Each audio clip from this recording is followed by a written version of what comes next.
사사기 2장 1절에서 3절 말씀입니다. 사사기 2장 1절에서 3절 같이 읽겠습니다. 여호와의 사자가 길갈에서부터 보김으로 올라와 말하되 내가 너희를 애굽에서 올라오게 하여 내가 너희의 조상들에게 맹세한 땅으로 들어가게 하였으며 또 내가 이르기를 내가 너희와 함께한 언약을 영원히 어기지 아니하리니 너희는 이 땅의 주민과 언약을 맺지 말며 그들의 제단들을 헐라 하였거늘 너희가 내 목소리를 듣지 아니하였으니 어찌하여 그리하였느냐. 그러므로 내가 또 말하기를 내가 그들을 너희 앞에서 쫓아내지 아니하리니 그들이 너희 옆구리에 가시가 될 것이며 그들의 신들이 너희에게 올무가 되리라 하였노라. 아멘. 아멘. 오늘 본문의 말씀을 통해서 어떤 상황 속에서도 믿음의 길을 걸어가는 하나님의 사람들은 타협해서는 안 된다. 특히 진리 문제에 있어서는, 말씀 문제에 있어서는 타협해서는 안 된다. 이러한 제목하에 함께 말씀을 나누려고 합니다. 여호수아가 세상을 떠났습니다. 그리고 사무엘 선지자가 나타나기까지 약 350년의 기간을 가리켜서 사사기라고 말합니다. 사사기에 기록된 이 말씀은 350년의 역사를 가진 그러한 말씀이 되겠습니다. 이때 하나님께서 12명의 사사를 세워서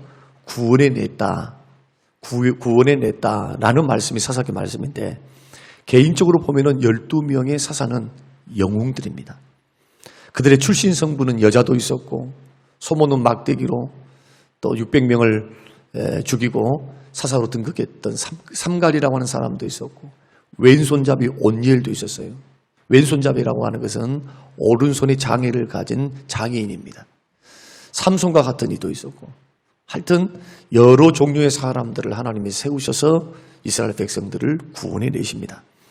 그러나 불행하게도 이 350년 기간에 이스라엘 백성들의 신앙은 형편이 없었어요.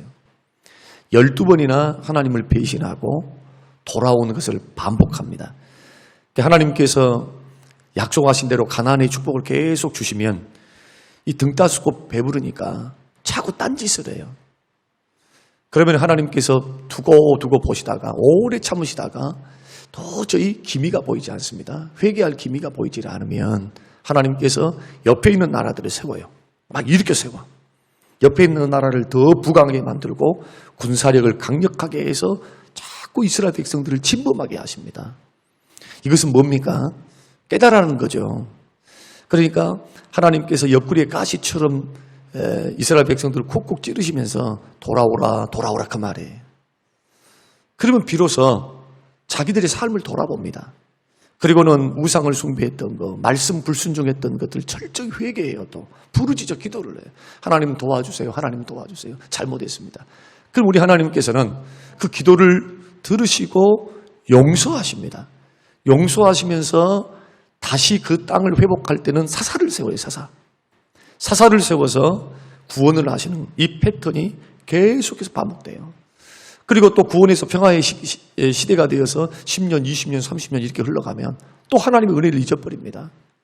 그리고 또 세상과 타협을 해요.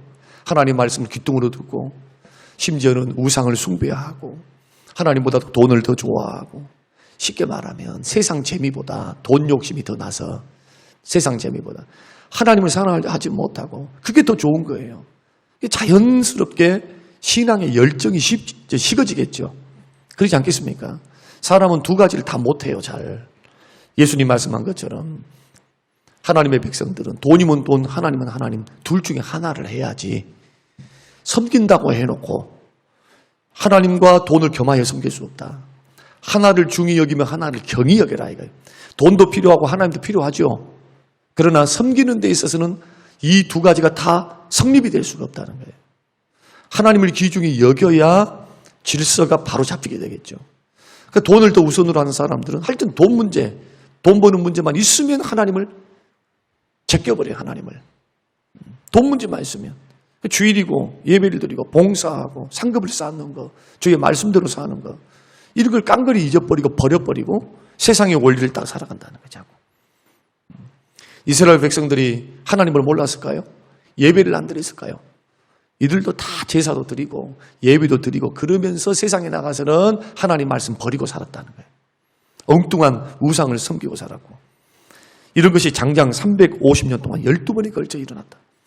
이것은 오늘날 우리에게 시사하는 바가 너무나 큽니다. 어떻게 크냐? 우리의 신앙생활도 별반 다를 것이 없어요. 하나님은 어제나 오늘이나 동일하신 분입니다. 성경이 왜 진리입니까? 하나님이 불변한 게 진리예요. 하나님은 영원한 영혼 속에 계시고, 그 하나님의 말씀은 1.1핵도 변함이 없고, 그 하나님의 말씀을 보면 하나님의 성품을 알게 돼요. 하나님이 이런 하나님이다. 그런데 성경을 보면 또 뭘 알게 되느냐? 사람들이 어떤 존재인가를 알게 돼요. 사람은 어떤 존재입니까? 은혜를 쉽게 잊는 존재예요. 은혜를 쉽게 잊어버려요. 그러면서 세상과 우상을 섬기는 거, 이거에는 발이 빨라. 여러분, 끝까지 여러분 믿음 지키셔야 돼요. 끝까지. 여러분의 신앙은 끝까지 은혜 안에서 지켜가야 돼요. 자꾸. 그런데 우리는 살다 보면 영적 싸움과 도전이 있습니다. 어떤 도전이 있습니까? 여러분 보십시오. 우리 안에는 죄성이 있어요. 이기심이 있어요. 하나님 중심보다는 나 중심, 하나님 판단보다는 내 판단, 내 필요, 내 속에 있는 나의 유익, 나의 욕심, 안목의 종욕, 이생의 자랑, 육신의 종욕, 다 욕심이에요. 욕심. 탐심 부리는 것이 우상숭배예요. 이것과 싸워야 돼요. 세상의 즐거움이 얼마나 많습니까? 세상에서는 여기에 행복이 있어, 저기에 행복이 있어, 여기에 평안이 있어, 저기에 평안이 있어. 그런데 진정한 복과 진정한 평안은 예수 그리스도 안에 있어요. 주님이 주시는 평안과 복은 세상이 주는 것과 같지 않습니다. 세상은 돈이 있어야 행복하다 그래요. 그러면 돈이 없으면 불행하겠죠. 그러죠? 돈이 없으면 불행해요. 그게 돈은 필요한 것이로되, 돈이 나에게 행복을 줄 것 같다라고 사는 사람들은 불행합니다. 왜? 불행을 심는 거예요. 돈이라는 것은 돌고 돌아요. 언젠가 떠날 수 있어. 그러니까 돈에 집착하고 사는 사람이 그래서 행복이 없는 거예요. 돈을 얻으면 잠깐 행복하지만 돈을 지키기 위해서 염려, 걱정, 두려움이 생겨요. 이 돈 지켜야 되잖아, 돈 잃어버릴까 걱정. 돈 잃지 않기 위해서 더 벌어야 되니까 수고하고 고통스럽게 걸어가는 거예요. 주님 주신 은혜로 살지를 못하고. 한 가지 예를 들었습니다만, 그래서 세상 살이는 고달파. 다른 고달픔이 아니에요. 하나님을 떠나는 고달픔. 그래서 진정한 행복과 평안을 맛보기 위해서는 예수 안에 들어와 있어요. 예수 안에. 형식적으로 말고, 여기서 말씀드리는 예수 아니라고 하는 것은 그냥 입으로만 예수님 믿습니다, 이거 말고 예수님께 나의 인생을 맡기고, 예수님을 의지하고, 예수님을 바라보고, 세상에 많은 좋은 것들이 있어도 거기에 눈 돌리지 않고 예수 바라보고 걸어가는 거예요. 예수 바라보고. 그 나라와 그를 구하면 이 모든 것을 더해 주리라. 약속의 말씀 믿고, 과부와 고아와 같이 너희를 버리지 아니하리라. 그 채워주심을 믿고 열심히 일하면서도 세상에 퐁당하고 빠져들지 않는다는 거예요. 내 중심을 지키는 거. 그러나 이스라엘 백성들은 그거 실패했어요. 이 삶에서 실패하게 되면 어떻게 되느냐? 하나님이 평안 주시고, 하나님이 건강 주시고, 하나님께서 환경 열어주시고, 복을 주시고, 은혜를 주신 것을 감사하면서 이때가 기회이면서도 위기구나라는 걸 깨닫고 내 믿음을 굳건히 해서 평안함과 복에 퐁당 빠져가지고 하나님 잊어버리고 헛된 일들을 바라보면서, 세상 바라보면서 헛되게 살아가지 않고 걸어가면 좋은데, 이 중심을 지키지 못하면 징계가 찾아와요. 징계가. 그래서 징계 오는 거예요. 그래서 사랑하는 자식들을 부지런히 징계한다. 히브리서 9장이 말씀하시죠. 어떻게 하나님께서 받으시는 아들을 징계하지 않겠는가? 부지런히 하나님 징계하시는 거예요. 크게는 아니다 할지라도 깨닫도록, 하나님 앞에 돌아오도록. 그래서 믿는 믿음의 길에서 최고는 뭐냐? 순종하다가 고난당하는 것은 복이 있어요. 반드시 하나님께서 말씀 순종하고 예수 믿다가 당하는 고난은 기뻐하라고 그래요. 기뻐하라고. 하늘에서 상이 크다고. 예수 믿는다는 것 때문에, 주의 이름 때문에, 섬기는 것 때문에 너희를 핍박하고 너희를 미워하면 기뻐하라. 그러나 죄 짓는 것 때문에 참으면 뭔 소용이 있어요? 그래서 믿는 사람들은 믿음의 길을 걸어갈 때 지성이면 감천입니다. 이런 식으로 걸어가면 곤란해요. 말씀 순종하기 위해서 기도하셔야 돼요. 하나님 중심으로 살기 위해서 기도하셔야 돼요. 기도하는 것만큼 중요한 게 삶이에요. 삶. 마음 중심을 들여서 사는 것. 그런데 이스라엘 백성들은 하나님의 말씀을 귀뚱으로 듣고 헌신짝처럼 버려버렸습니다. 하나님이 가나안 땅 정복해서 들어가면 두 가지 조심하라 그래요. 두 가지. 절대로 두 가지 해서는 안 된다. 첫째는 그들과 타협하지 마라. 2절 한번 읽어보십시다. 2절. 자, 오늘 본문의 2절 우리 같이 한번 읽겠습니다. 시작. 너희는 이 땅의 주민과 언약을 맺지 말며 그들의 제단들을 헐라하였거늘 너희가 내 목소리를 듣지 아니하였으니 어찌하여 그리하였느냐. 그 말이 뭡니까? 언약 맺지 말라는 것은 타협하지 말라는 거예요. 그럼 왜 그들이 타협을 했을까요? 왜 쫓아내지 않았을까요? 정복 사업을 하는 게 너무 힘드니까 그래요. 피곤하니까. 1, 2년이 걸리는 것이 아니고 7년의 전쟁은 끝났지만 여호수아를 통해서 7년 정복 전쟁은 끝났지만 아직도 남아있어. 아직도. 구석구석에. 정복하지 못한 지역이 남아있어요. 그러니까 싸우려고 보니까 힘이 드는 겁니다. 그러니까 어떤 마음이 드느냐. 아이고 이 정도면 됐어. 하나님은 다 쫓아내라고 그랬는데 이 정도면 됐어. 이제는 적당히 서로 평화롭게 살자. 그런데 하나님의 명령은 분명합니다. 뭐냐 하면은 그들을 반드시 쫓아내라. 그럼 왜 하나님께서 가나안의 칠족속을 쫓아내라 했을까요? 질문. 여러분이 창세기 읽으셨죠? 가나안 칠족속의 죄악이 목구멍까지 차버렸어요. 목구멍까지. 예. 목구멍까지 죄악이 차 있어요. 그러니까 하나님께서 우주 만물을 생사화복을 주관하시면서 나라와 민족의 흥망성쇠를 하나님이 주장하시거든요. 심판하셔요. 심판. 하나님께서. 그래서 가나안의 칠족속은 하나님께서 멸망시키기 위해서 죄악의 결과를 따라 심판하는데 그 심판의 도구가 누구냐 하면 바로 이스라엘 백성들이었던 거예요. 그러니까 무죄한 사람들 죽이라는 게 아니고 우리 하나님은 무지막지해 사람 죽이라네 그 말이 아니고 창조주 하나님께서 그들의 죄악을 보니까 이제는 목구멍까지 차가지고 회개의 기회가 없어요. 회개의 기회가. 하나님의 인내의 기회까지 딱 찬 거예요. 그래서 몰아내라는 거예요. 쫓아내라는 거예요. 그 하나님의 뜻은 그러는데 이들은 그것을 깨닫지를 못해요. 그러니까 쉽게 말하면 이 말입니다. 하나님이 무슨 말씀을 이렇게 해놓으면 적당히 타협해버려요. 적당히. 적당히 타협할 때 꼭 내놓는 말이 뭐냐. 하나님 마음은 원이로되 육신이 연약해서 못합니다. 꼭 그 말 한단 말이에요. 그 말. 여러분 그런 말 하면 안 돼요. 함부로. 피 흘리기까지 대항하여 싸우지 아니하고 히브리서에서는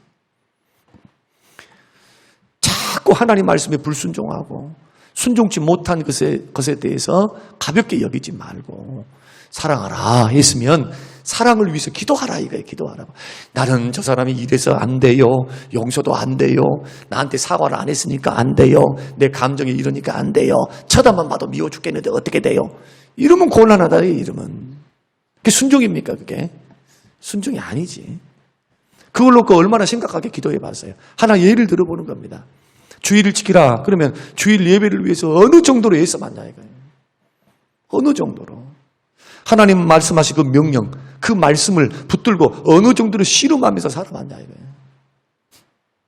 이런 것은 없이 육신은 마음은 온유로도 육신은 연약하니 이런 말을 잘 쓰고 하나님은 나를 사랑하시니 물론 사랑하시죠. 그러나 사랑받은 하나님의 자녀들 값없이 믿음으로 구원받은 하나님의 자녀들에게 있는 책임이 뭐냐? 책임은 하나님 말씀대로 순종하는 거예요. 하나님 말씀대로. 예수 닮아가는 거. 주의 뜻을 따라 살아가는 거. 이게 삶의 규범 아니에요. 삶의 규범. 주님이 기뻐하는 그 일들 따라 걸어가는 거. 이걸 죄를 버리고 주의 말씀 따라 순종해 가는 삶인데 이걸 실패했다는 거예요. 실패. 그래서 타협하지 말라는 겁니다. 그럼 왜 타협하지 말라 했을까? 세상 가서 그냥 적당히 타협해가지고 섞여서 살면서 좋은 게 좋은 것이야. 좋은 게 좋은 것이야. 여러분 진리 문제에서는 절대로 안 돼요. 말씀 문제에서는 타협해서는 안 되고 어떤 부분에서 세상에서는 타협해야 되느냐. 말씀 순종 부분이 아니고 어려운 이웃 돕는 거. 어려운 이웃 돕는 거. 함께 모여서 일하는 거. 그때는 막 고집을 피우면서 자기가 그냥 자기 것이 옳다고 막 주구장창 그렇게 해버리면 어떻게 되겠어요? 사회생활 할 때나 아니면은 세상 살아갈 때 좋은 일을 할 때는 불교인이든 무속신앙을 갖고 있는 사람이든 함께 어려운 일 돕는 게 그게 왜 나빠요? 모여가지고. 나쁜 게 아니에요. 그것은 섬길 수 있는 거예요.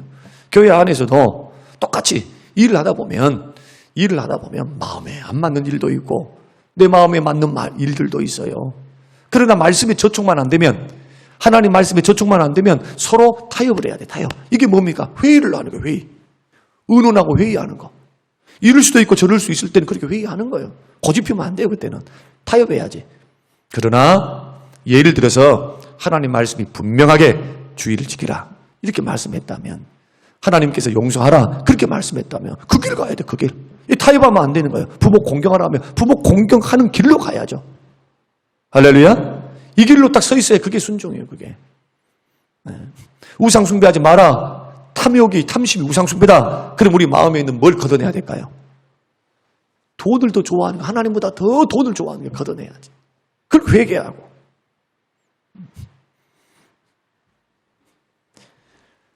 이건 못하니까 시간이 지나가다 보니까 우상이 마음에 딱 들어오고 사람의 마음은 참 이상해요. 다른 뭐가 하나 딱 들어오면 다른 것은 밀려납니다. 여러분, 마음속에 하나님의 사랑으로 충만했던 내가 옆을 쳐다보고 앞을 쳐다보고 자꾸 세상 쳐다보고 뭔가 내가 좋아하는 것이 마음에 들어오기 시작하면요, 하나님을 100으로 사랑했던 것이 90이 되고 70이 되고 80이 돼요. 다시 말씀드리면 내가 더 좋아하는 것들이 들어와서 좋아하는 것만큼 빠져나가. 기억하셔야 돼요. 그래서 주님의 명령, 하나님의 명령은 신약이냐 구약이나 똑같은 명령이 뭐냐? 이스라엘아 들으라. 내가 하나님은 유일한 하나님이시니 하나님을 사랑하되 어떻게 해야 되느냐? 목숨을 다하고 마음을 다하고 뜻과 정성을 다하여 주 너희 하나님을 사랑하라. 이 속에는 어떻습니까? 뭐가 들어올 기미가 없죠. 하나님과 나 사이에서 내가 하나님을 사랑하는 것에서 뭐가 들어와서는 안 돼. 절대로. 그러니까 새벽에 깨어서 기도하는 거예요. 그래서 하나님의 사랑 다시 한번 고백하고 헛된 것이 내 마음속에 들어가는지 늘 점검하고, 이러한 사랑으로 늘 하나님의 사랑을 고백하는 사람들, 그 사랑으로 충만한 사람은 어떤 길을 걸어가냐? 순종의 길을 자꾸 걸어가게 된다. 그렇다면 오늘 저와 여러분들이 이스라엘 백성들의 이러한 타락한 모습, 아이고 저것들은 그냥 보면은 은혜도 몰라. 우리 같으면 하나님이 나타나셔가지고 은혜를 주시고 막 요단강을 가르고 막 여리고성을 무너뜨리시고 불기둥 구름기둥 하나님 보여주시면 우리는 깜짝 놀라가지고 할렐루야, 어떤 경우에도 주여 믿습니다, 광야로 인도한다 할지라도 믿습니다 하고 걸어갈 텐데 쟤들은 믿음이 없어. 여러분, 그렇게 손가락질하고 마음으로 비꼬는 사람이 있다면 잘 한번 들어보세요. 여러분, 지금까지 살아오는 과정 속에 하나님의 은혜가 아닌 것이 어디 있어요? 하나님의 은혜가 아닌 것이 어디 있습니까? 남 탓해서는 안 돼요. 우리의 현 주소를 살펴보시기 바랍니다.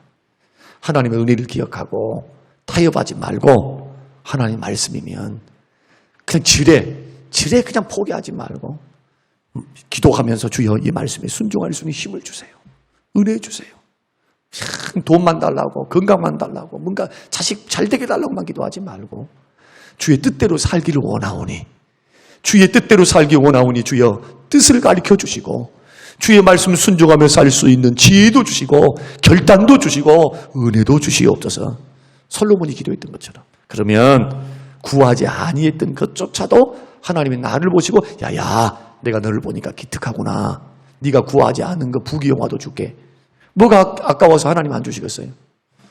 그런데 신앙인들이 기도는 열심히 한다 그래, 교회는 열심히 나온다 그래. 그런데 양다리를 걸죠. 양다리.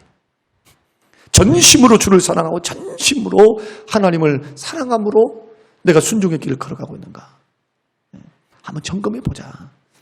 창세기부터 계속 중요한 부분들을 강의하고 있어요. 창세기부터 보셨잖아요. 지금 여호수아를 거쳐서 지금 창세기, 출애굽기, 레위기, 민수기, 여호수아, 지금 사사기까지 왔는데 이런 모습들을 보면서 오늘 새벽에도 오늘 아침에도 우리 도전이 되어서 일평생을 살아가면서 예수 이외에는 눈길 주지 마시고, 할렐루야, 오직 예수, 오직 예수, 예수로 만족하고 예수를 바라보고 예수님을 자랑하고 예수님으로 힘을 얻고 주님과 더불어 걸어가는 여러분의 복된 인생, 신앙의 여정이 꼭 되시기를 주님의 이름으로 축원합니다. 고마우신 아버지 하나님, 감사합니다. 이 새벽, 이 아침 다시 한번 결단하게 하셔서 신앙을 버리고 양다리를 걸치고 타협한 신앙생활의 불행이 얼마나 큰 것인지 다시 한번 우리 신앙생활에 경각심을 주셔서 잘 믿고 있다 스스로 자만하지 않게 도와주시고 너희들이 믿음 위에 서 있는지 너희 믿음을 시험하여 보라. 주님 말씀하셨사오니 나는 정말로 말씀을 순종하는 믿음이 있는지 말씀 순종을 가볍게 여기고 있는지 다시 한번 점검하는 기회가 되도록 축복하옵소서. 감사드리며 예수님 이름으로 기도합니다. 아멘.